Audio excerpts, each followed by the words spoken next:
Welcome back to Inside Sources. On this segment, I have a distinguished Nigeria, a foundation member of the All Progressive Congress, who was also the immediate past Director General of Voice of Nigeria. He's currently a public relations consultant. I'd like to welcome to Inside Sources, Mr. Osita Okechukwu. My brother, it's good to see you again. I feel highly honored. Thank you so much. I appreciate it. Thank you so much for coming. So I'd like to ask you, you were a foundation member of the All Progressive Congress, and there was a lot of excitement that, many of us and many Nigerians had. Now, 9 to 10 years after, what will you say is the direction of the country today compared to the expectations that many of us and many Nigerians shared, particularly before 2015? I have implicit confidence that the country is going to attain its own giant status as one of the leading group in Africa and globally. It might be delayed, but whether we're going to get there, we'll get there. What interests me most about the country is that the Nigerian people are good followers. Okay. The only disappointment is like when we came, we promised them a change, and they reposed a lot of confidence on us.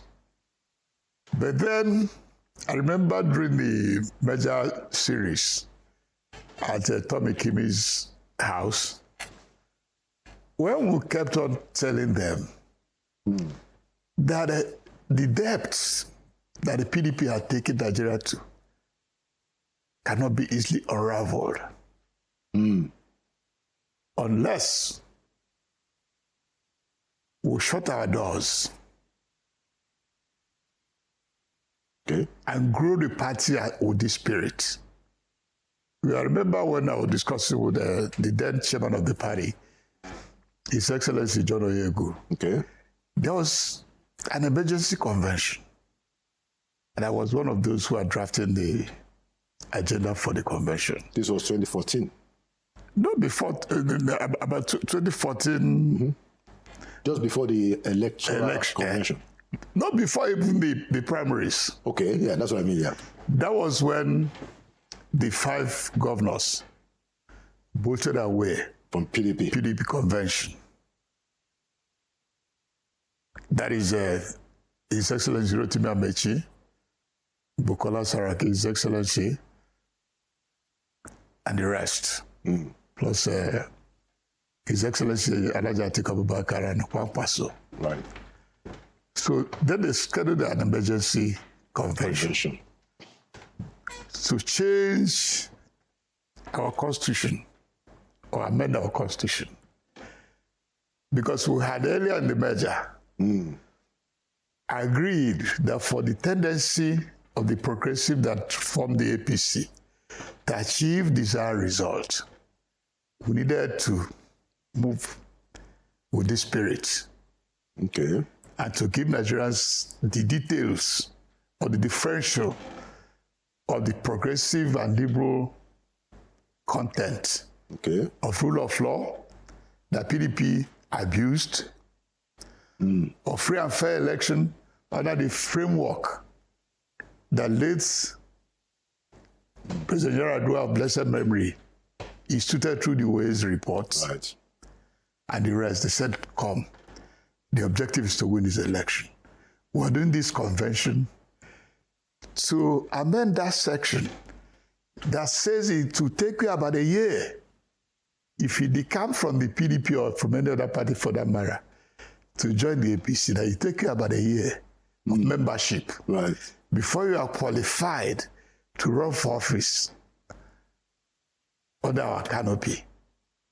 Because our argument then during the merger series was... So you had put up that proviso? Yes, during the merger series. That when people want to join, they should take a little bit of time before... familiarize, Because we were afraid. But it was knocked down.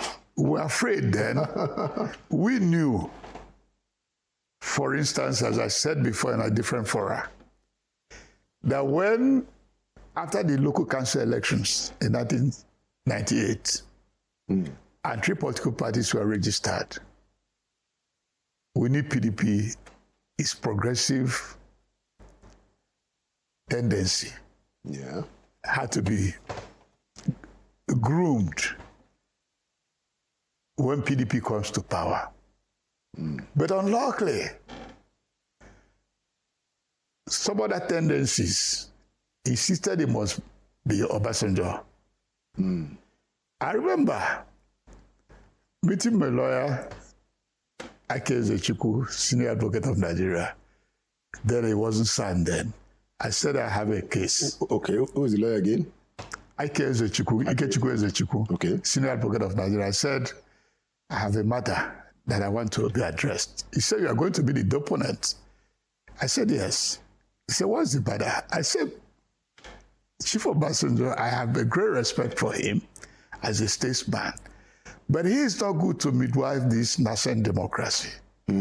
Because one, he is not coming from a democratic tradition. And secondly, there's a seminar paper he wrote where he advocated for a one-party state. So he said, okay, go home and couch it and send to me so that I would draft it in the Lego. Okay. You wanted to go to court to stop? We did. Oh, okay. We arrived in court, and I made sure it was publicized. The next day, the then head of state, Absalom Abubakar, granted Chief Obasanjo pardon. I said, we're in trouble. He had his good statesmanship. Pan-Nigerian, a very serious content about the country called Nigeria. You cannot deny that to Chief Obasanjo. Very true. But my fear then was that he would corrupt the democratic system.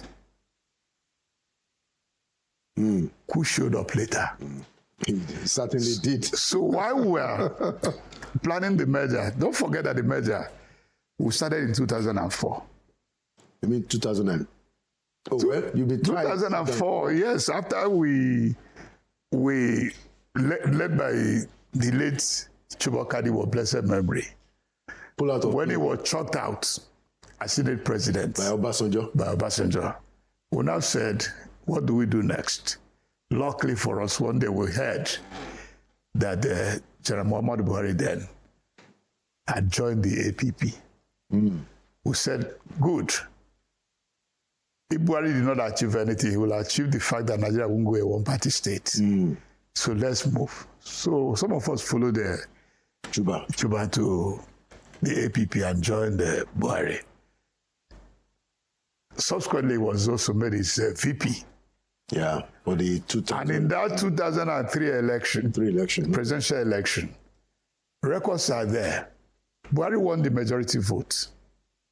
What he did not get is the spread, the national spread of the, as provided by the Constitution, that he must have 2/3 of 24 states. Yes. 25%. They're not saying you should win. Yeah, you must have 25%. But he should have 25% in 24 states. But he did not meet up with that. So while we were preparing for a runoff, as provided by the Constitution, suddenly the result was announced.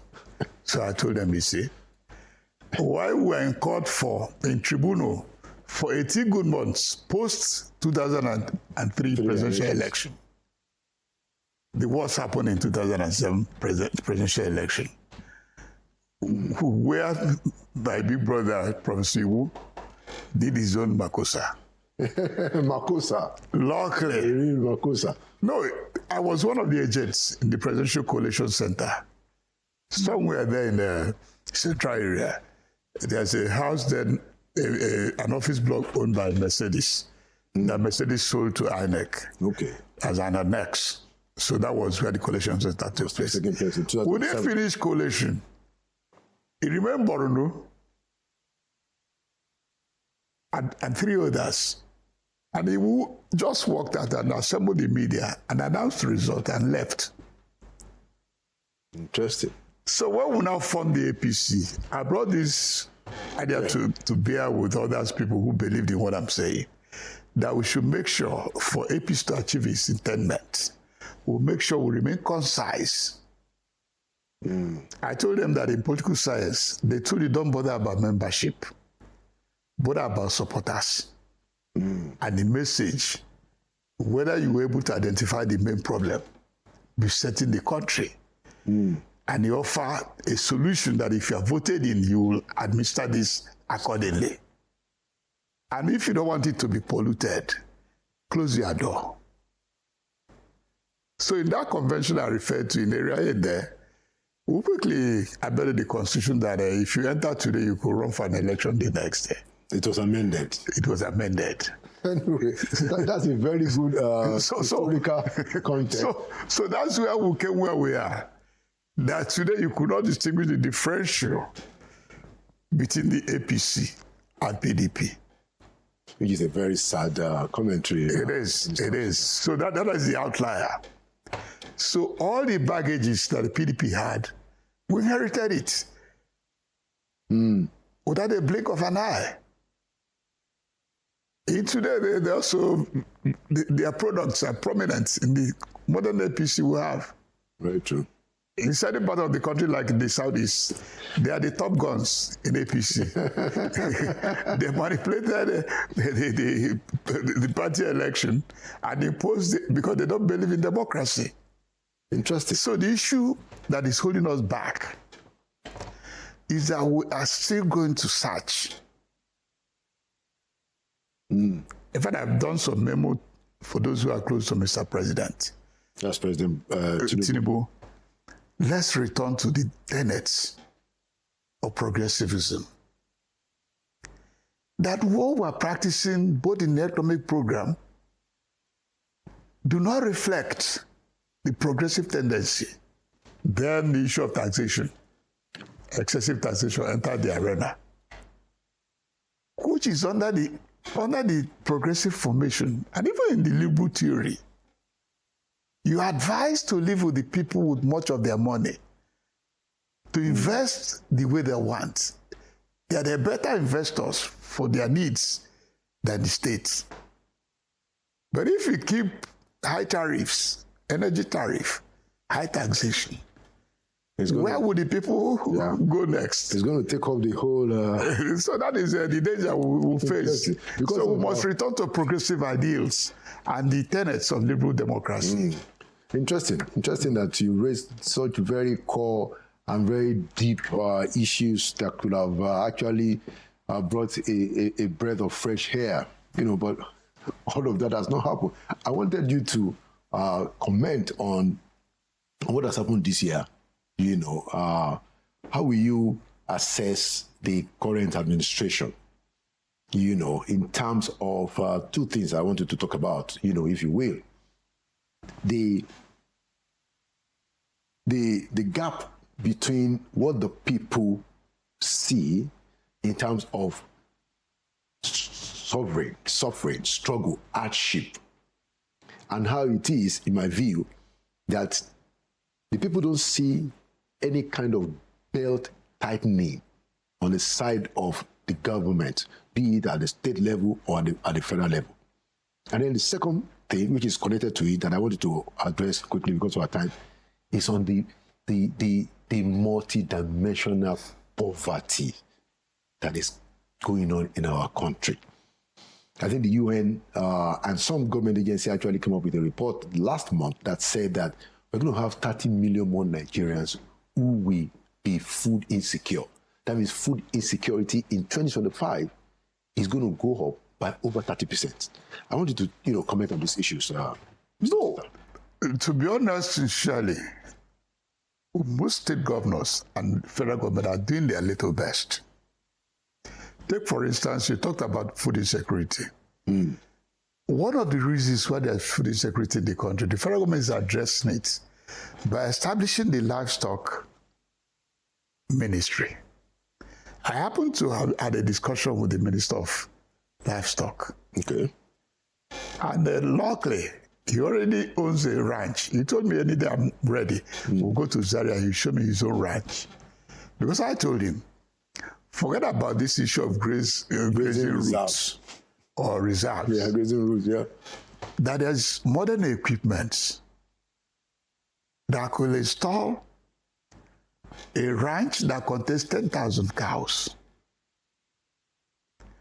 And the advantage it has is that it will produce more meat because they will be healthier than the one roaming the streets.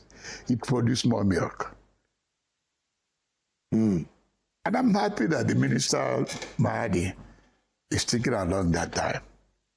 So when he told me that he's already on his card, I said, that's good. But if you need help, we have some foreign friends who are ready to queue in. And luckily for you, there are states who had agreed they can donate hectares of land. Because the issue about modern ranch is that you need to have a new town. Because you need to have housing, staff housing. You need to have hospital, both normal hospital and veterinary, to take care of the livestock. Right. You need also to have a large swath of hectares for what is called the forage. You have to grow his grass. A special grass, but it's done in Brazil, it's done in Argentina, it's done in America, it's all over the world. Right. So you need to invest In that. and you need to have land space. So if the Honorable Minister, with the support of Mr. President, is able to achieve 1 or 2 ranches, because as I told you, what gives me confidence that Nigeria is in a position to be fixed Yes. is that the people are good followers and they are copycats. Immediately you see such ranch somewhere, Doing well. it will be attractive. Okay. And if you go that way, then the issue of, because part of the food insecurity in the country today is because of farmers, especially in the food belts, could not access their farms because of farmers-sellers clashes. And insecurity, banditry. That's where the insecurity originated. That's where the kidnapping originated. And they are telling you that we have, don't worry yourself, there's no way you can house the cattle. You can. To the extent that anyone roaming the streets, because banditry, I will be arrested. There's a provision. You think they are willing, the elders, you think they are willing to accept that? No, what I'm telling you, you can outcompete somebody. Are you not in the same market? You are breed with mature cows faster. Thank you so much, Mr. Osita, former DG of Voice of Nigeria and currently a public relations consultant. Thank you for coming to this. That's my first address. All right.